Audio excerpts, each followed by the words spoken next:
Traders எல்லாருக்கும் வணக்கம். இன்றைக்கி வந்து ஜனவரி 16. இன்றைக்கி நம்ம பாட் வந்து ட்ரேட்ஸ் வந்து கம்ப்ளீட் பண்ணியிருக்கு. என்ன மாதிரி ட்ரேட்ஸ் எடுத்துருக்கோம் அப்படிங்கிறத பார்த்துடலாம். 2 ஸ்ட்ரைக் வந்து சூஸ் பண்ணியிருந்தது. 4800 call option, 4800 put option 2 strike வந்து சூஸ் பண்ணியிருந்தது.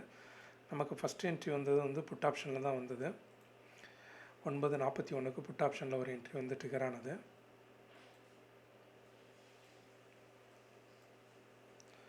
ஒன்பது 41க்கு வந்து ஒரு என்ட்ரி வந்து 225 அந்த ரேஞ்சில் வந்து நமக்கு ட்ரிகர் பண்ணது. ஆனால் மார்க்கெட் மேலே போகல, கீழே வந்ததுனால நமக்கு ஸ்டாப் லாஸ் வந்து ட்ரிகர் ஆயிடுச்சு.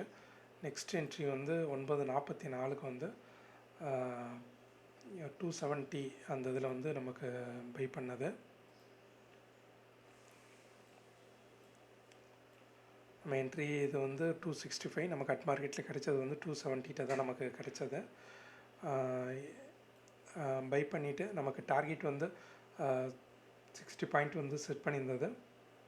265 எடுத்து 325 வந்து நமக்கு டார்கெட் செட் பண்ணியிருந்தது. டார்கெட் ரீச் ஆனோன்னா நமக்கு மார்க்கெட்டில் நமக்கு எக்ஸிட் பண்ணிடுச்சு. இன்றைக்கி ஓவராலாக 2 லாட்ஸுக்கு வந்து நம்ம ப்ராஃபிட் வந்து 700 வந்து புக் பண்ணி கொடுத்துருக்கேன். இதான் இன்றைக்கி நடந்த ட்ரேடு. Thank you friends.